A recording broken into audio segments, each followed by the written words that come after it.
Face بک کے ذریعے مجھے سنیں گے، آپ میں کوئی نئے آدمی ہے مجھے سن رہا ہے، میں بیان یہ کرنا چاہتا ہوں معجزہ نبی کا فعل نہیں ہو۔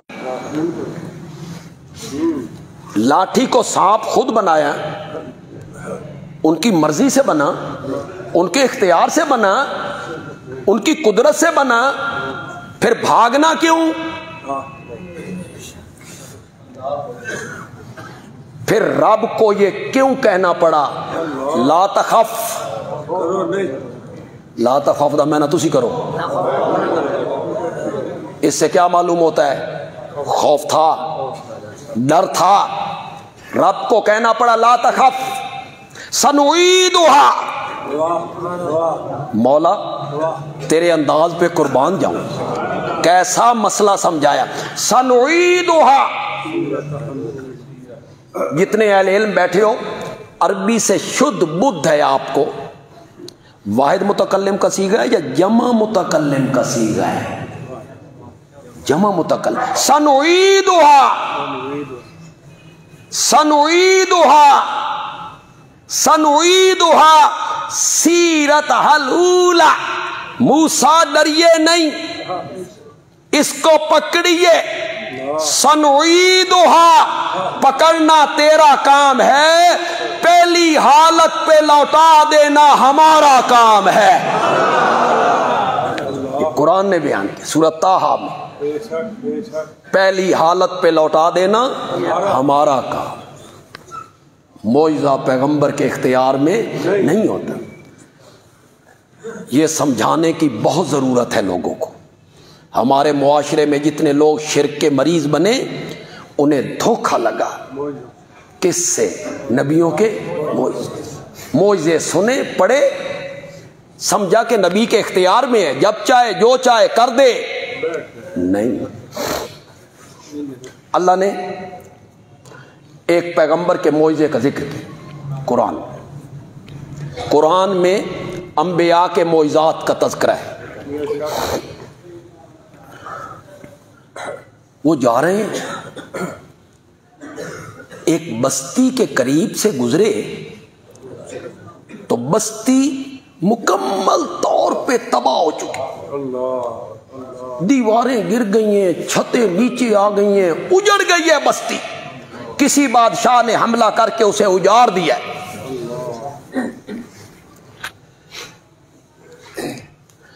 وہ تعجب کے رنگ میں کہتے ہیں یہ بستی بھی پھر کبھی آباد ہوگی؟ یہاں لوگوں کی چہل پہل ہوگی، مکان بنیں گے، دکانیں بنیں گی، مارکیٹیں بنیں گی، یہ بھی کبھی آباد ہوگی؟ کیسے آباد ہوگی؟ عذرائے تعجب کا۔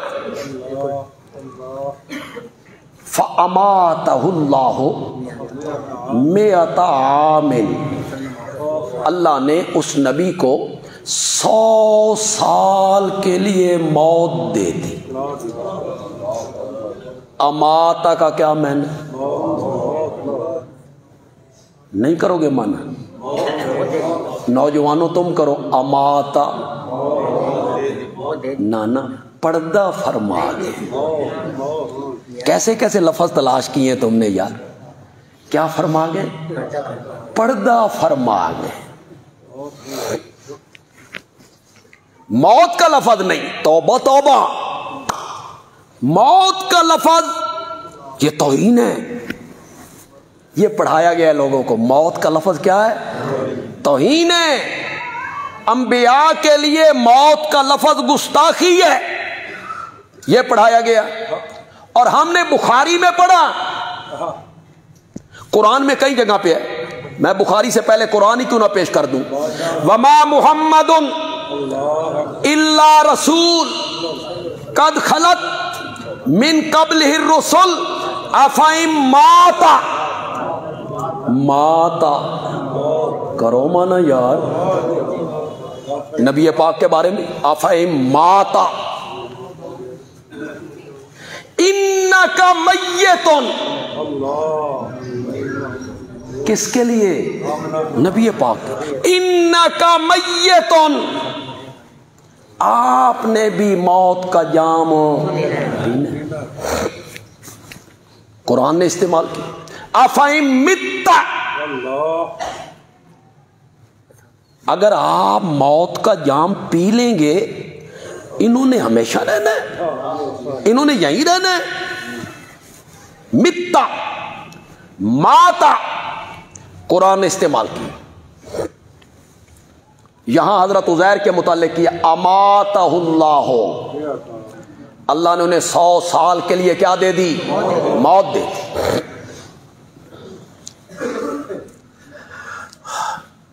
بخاری اٹھائیے،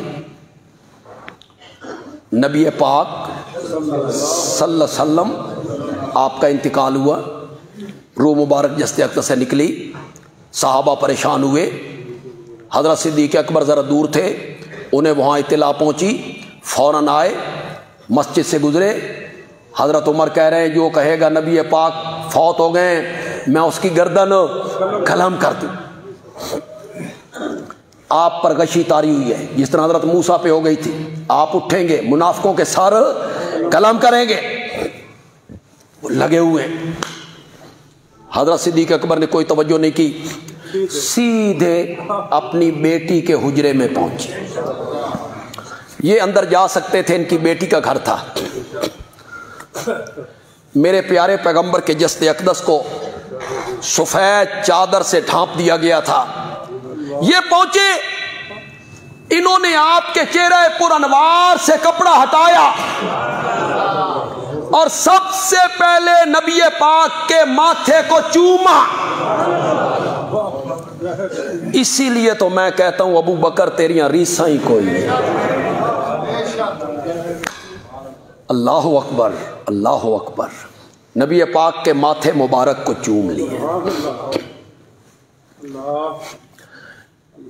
ہم میں سے ہر بندے کی تمنا ہے، ہر بندے کی خواہش ہے کبھی خواب ہی میں آقا کی زیارت ہو جائے،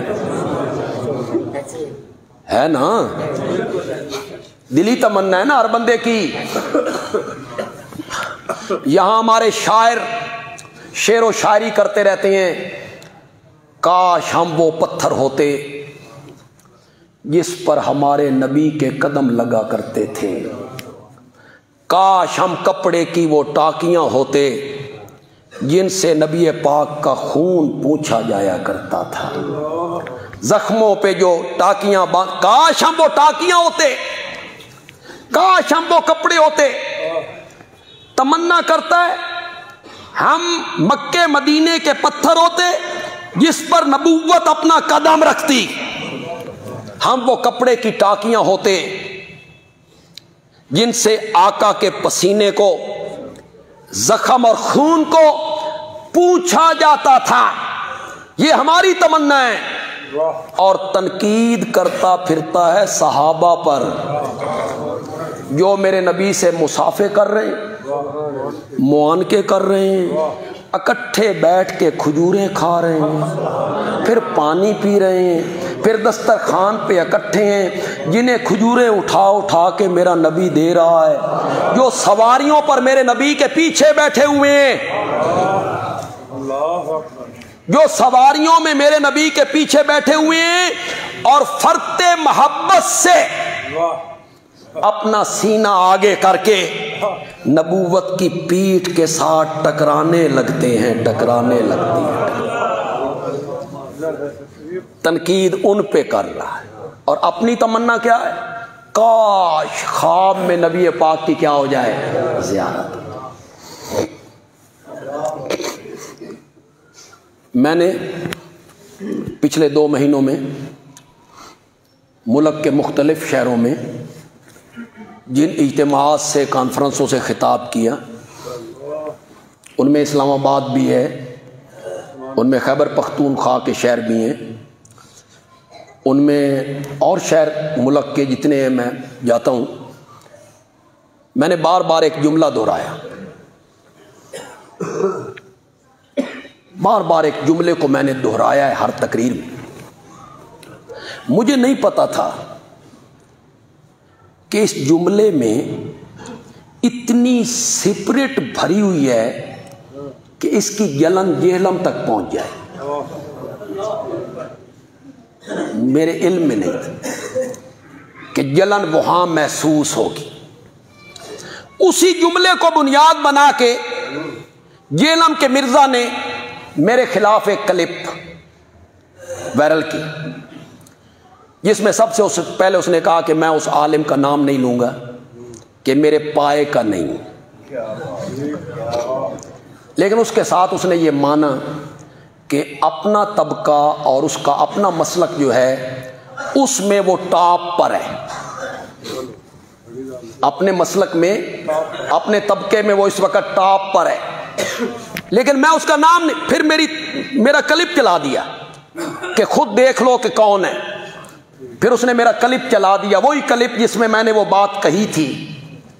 میں نے کہا کہ تجھے جیلم دی کھڈ تو باہر نکلن دی تجھے توفیق نہیں ملی، اور میں ملک کے کونے کونے میں پھر کے رب کا قرآن سنا رہا ہوں.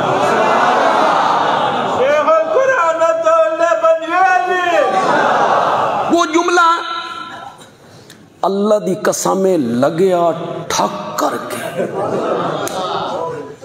بڑی تکلیف ہوئی ہے اس جملے کی.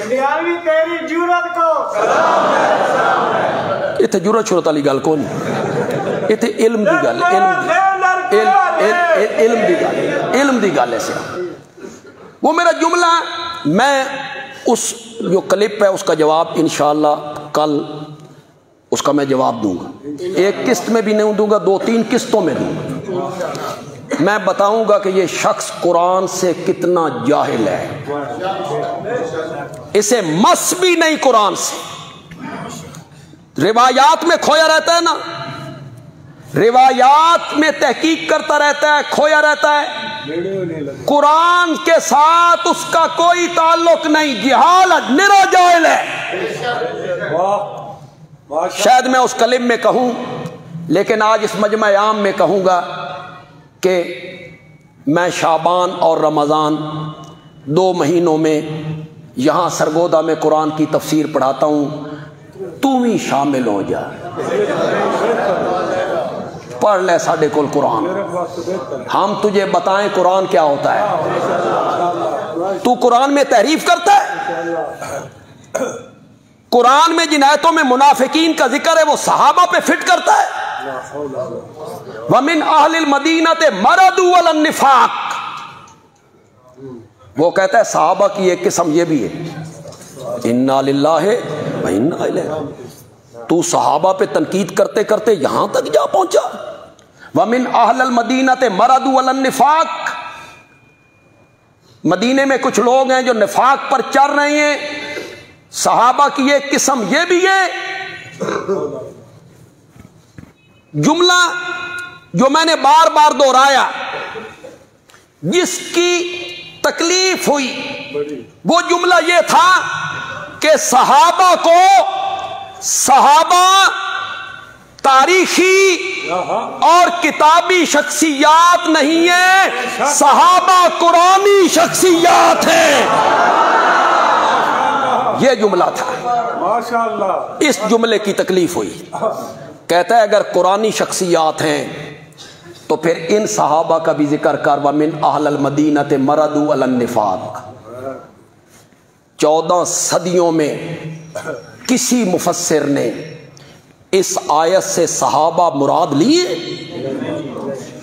ہے؟ تجھ میں جرت کسی ایک مفسر کا حوالہ پیش کر جس نے وَمِنْ أَهْلِ الْمَدِينَةِ مَرَضُوا عَلَى النِّفَاقِ سے صحابہ کا گروہ مراد لی.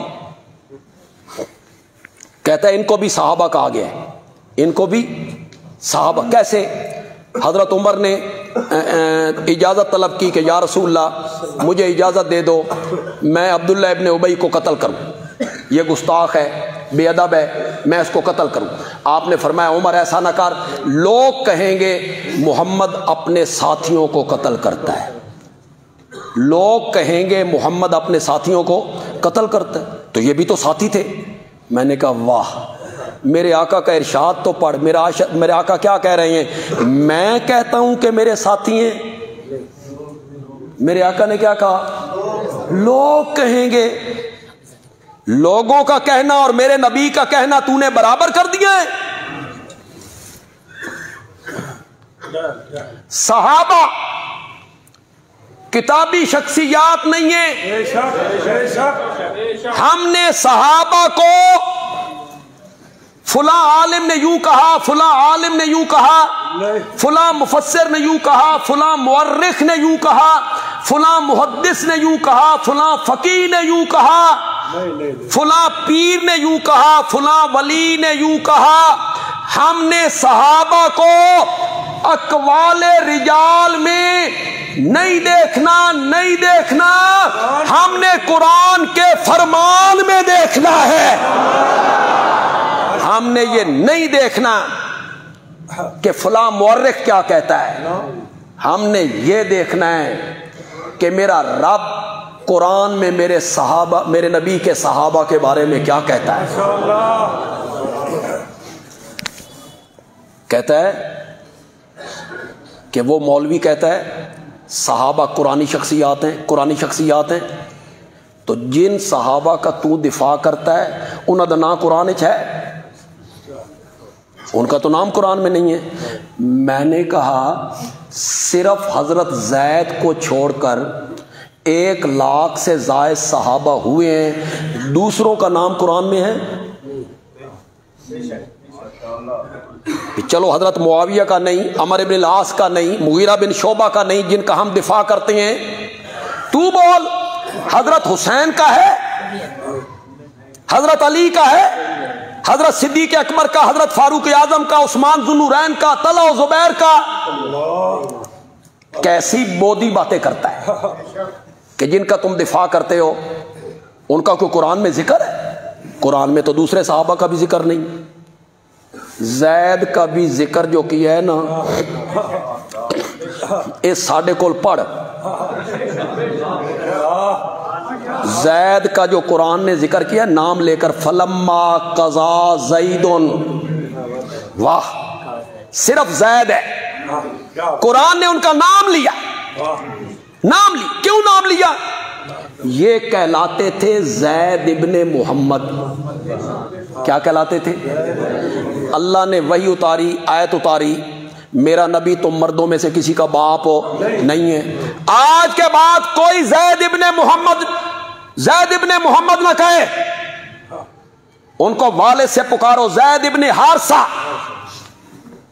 زید ابن محمد کوئی نہ کہے. حضرت زید کو تھوڑی سی تکلیف ہوئی. میرے نام کے ساتھ نبی پاک کا نام آتا تھا، وہ ہٹ گیا ہے. اللہ نے فرمایا فکر نہ کر، میں تیرا نام ایسی کتاب درج کر دیاں گا قیامت کی صبح تک پڑھا جاتا رہے گا. وہاں سورۃ احزاب میں ان کا نام ذکر کر دیا، فلما قضا زید. صحابہ کا نام قرآن میں نہیں ہے، نہیں ہے. لیکن صحابہ کو 2 گروہوں میں تقسیم کیا قرآن نے. سورت حدید کی آیت نمبر 10 میں صحابہ کے 2 گروہ بنائے. 2 گروہ، فتح مکہ سے پہلے ایمان لانے والے، فتح مکہ کے بعد ایمان لانے والے، فتح مکہ سے پہلے جہاد کرنے والے، فتح مکہ کے بعد جہاد کرنے والے. 2 حصوں میں تقسیم کیا ہے. تو نے اپنے کلم میں کہا صحابہ کی 3 کیٹیگریاں ہیں. قرآن صحابہ کی 2 کیٹیگریوں کا ذکر کرتا ہے، فتح مکہ سے پہلے ایمان لانے والے، فتح مکہ کے بعد ایمان لانے والے. پھر رب علام الغیوب ہے، اس کو پتا تھا کچھ لوگ آئیں گے، وہ کہیں گے جو فتح مکہ کے دن ایمان لائے، فتح مکہ کے بعد ایمان لائے، اے ایمان مجبوری دے، بس کوئی نہیں سی، کہاں جاتے، کیا کرتے؟ میرا نبی فاتح بن کے آ گیا تھا. یہ ایمان مجبوری اللہ کو پتا تھا، اس لیے اللہ نے صحابہ کے 2 گروہوں کا ذکر کیا اور اس کے بعد کہا مقام فتح مکہ سے پہلے ایمان لانے والوں کا زیادہ ہے، وہ افضل ہیں، اعلی ہیں، برتر ہیں، لیکن کلن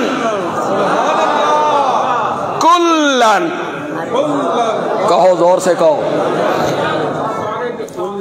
اللہ تمہیں قیامت کے دن صحابہ کے ہاتھوں جام کوثر پلائے، نبی پاک بھر بھر کے دے، صحابہ تقسیم کرنے والے ہوں، اللہ کرے ہم پینے والے ہوں، تو صحابہ سے ذرا کر کلن وعد اللہ الحسنى،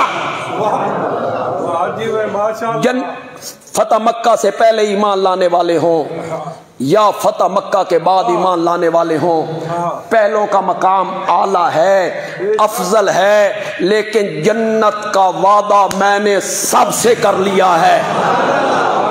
کلن کہو یار، کلن وعد اللہ الحسنى۔ تو یہاں وَمِنْ أَهْلِ الْمَدِينَةِ مَرَدُوا عَلَى النِّفَاقِ، اس کو صحابہ پہ فٹ کرتا ہے؟ یہ بھی صحابہ کا ایک گروہ تھا، اس میں منافقوں کا ذکر ہے، میں اپنے کلم میں اس کا تفصیلی ذکر کروں گا، آپ اس کا انتظار کریں، میں ان تینوں آیتوں کا تفصیل کے ساتھ ذکر کروں گا۔ حضرت سیدنا صدیق اکبر نبی پاک کے چہرے پر انوار سے کپڑا ہٹایا، آپ کے ماتھے کو چوما، توڑیاں ریساں ہی کوئی نہیں، ہم تو ترس گئے ہیں۔ تم تھے جو نبی پاک سے معانقے بھی کرتے تھے، نبی پاک سے مصافحے بھی کرتے تھے، کبھی کبھی نبی پاک سے گفتگو، بات چیت اور مزاح، دل لگی کی باتیں بھی کر لیا کرتے تھے۔ بوسہ دیا، بوسہ دینے کے بعد سیدھے ہوئے اور ایک لفظ کہا، بخاری نے اس کو نقل کی، کوئی آدمی اس کی تردید کرے کہ نہیں ہے یہ لفظ، ادا کرنے والے سیدنا صدیق اکبر رضی اللہ تعالی عنہ ہیں۔ حضرت سیدنا صدیق اکبر نے فرمایا طبت حیا ومیتا، طبت حیا، کہو یار، طبت حیا، اگو میں آکھ جاؤ، اگر صدیق اکبر دا ایمان باقی رہندا نا، میتن آکھن نال ہمارا بھی باقی رہے گا۔ طبت حیا ومیتا، میرے پیارے پیغمبر تیری زندگی بھی پاکیزہ، تیری موت بھی پاکیزہ، تیری زندگی بھی پاکیزہ، تیری موت بھی۔ یہ میتن کا لفظ بخاری میں کتنا واضح لفظ ہے، اگر یہ گستاخی ہوتا، بے ادبی کا لفظ ہوتا تو سیدنا صدیق اکبر اس لفظ کو کبھی استعمال نہ کرے، ان سے بڑھ کر عاشق کوئی نہیں، امت میں سب سے بڑا، عاشق کا لفظ غلط نکل گیا یار، سب سے بڑا محب، امت میں سب سے زیادہ میرے نبی سے پیار کرنے والا اگر کوئی ہے تو وہ سیدنا صدیق اکبر ہے رضی اللہ تعالی عنہ۔ انہوں نے یہ لفظ استعمال کیا۔ جمعے کا جو خطبہ ہوتا ہے اس میں وقت کی جو قلت ہوتی ہے وہ قدموں کی زنجیر بنتی، تو چلتے چلتے جب عروج پہ ہم پہنچتے ہیں تو 1:45 بج جاتے، اور میں لحاظ کرتا ہوں وقت کی پابندی کا، میں نے کبھی 1-2 منٹ سے اوپر آپ کو انتظار نہیں کروایا، اور وقت کی پابندی کا خیال کرنا بھی چاہیے کہ کئی لوگوں نے آگے ٹائم دیے ہوتے ہیں، کسی شادی میں شرکت ہوتی ہے، کہیں سفر پہ جانا ہوتا ہے، اسی انہوں نے اتنے 3 بجے تک رگڑا لائی رکھیے، وہ بیچارے پریشان ہوتے، یہیں چھوڑ دیتے ہیں انشاءاللہ اسی جگہ پہ، اور انشاءاللہ آئندہ جمعہ یہیں سے شروع کر لیں۔ آپ ذرا جلدی آ جائیں گے تاکہ آپ آئندہ جمعہ شروع سے سن لیں۔ یہیں چھوڑ رہا کیا، وہ جو نبی نے کہا تھا کہ اللہ اس کو کیسے آباد کرے گا، فَأَمَاتَهُ اللَّهُ، اللہ نے اس نبی کو موت دے دی، 100 عام، کتنے سال؟ 100 سال۔ درس قرآن انشاءاللہ حسب سابق آج بھی 18 بلاک کی مسجد میں مغرب کی نماز کے بعد انشاءاللہ ہوگا جی۔ سورت مومنون آج شروع کرنی ہے جی انشاءاللہ۔ سورت حج ختم ہوئی پچھلے جمعے، سورت مومنون سے آغاز کریں گے۔ پہلا درس بڑا اہم ہوتا ہے، پہلے درس میں ہم پوری سورت کا ایک خاکہ نقشہ بیان کرتے ہیں کہ اس سورت میں یہ کچھ بیان ہوگا۔ ویسے بھی میں آپ کو ہر جمعے دعوت دیتا ہوں، آج پھر دعوت دے رہا ہوں، مجھے اللہ ثواب دے دے گا اور اللہ کرے آپ کے دل میں بھی میری بات اتر جائے، آپ بھی اس میں شریک ہوں۔ ہاں کوئی کام ہے، مجبوری ہے، کسی شادی میں شرکت، کسی جنازے میں شرکت، کسی کی بیمار پرسی، بے شک نہ آئیے گا، کوئی ضروری نہیں، لیکن اگر آپ گھر میں ہیں، فارغ ہیں، گپ شپ میں ہیں تو پھر یہ صحیح نہیں ہے، پھر اللہ کے قرآن کی طرف آ جائیے۔ 1 گھنٹہ اللہ کے قرآن کے لیے وقف کر دیں، اس کا اجر مرنے کے بعد اللہ اتنا دے گا کہ آپ دیکھ کر بھی حیران ہو جائیں۔ ہمارے دوست ہیں، ساتھی ہیں، عزیز ہیں، جاوید اقبال صاحب، شیخ جاوید اقبال، ان کی اہلیہ کا گزشتہ دنوں انتقال، تو وہ ہمارے مقتدی بھی ہیں، جمعے کے بھی، نمازوں کے بھی، سارا گھرانہ، ان کے لیے دعا کریں گے، ان کی اہلیہ کے لیے سب لوگ نماز کے بعد، اللہ اس کی مغفرت فرمائے، اللہ اس کی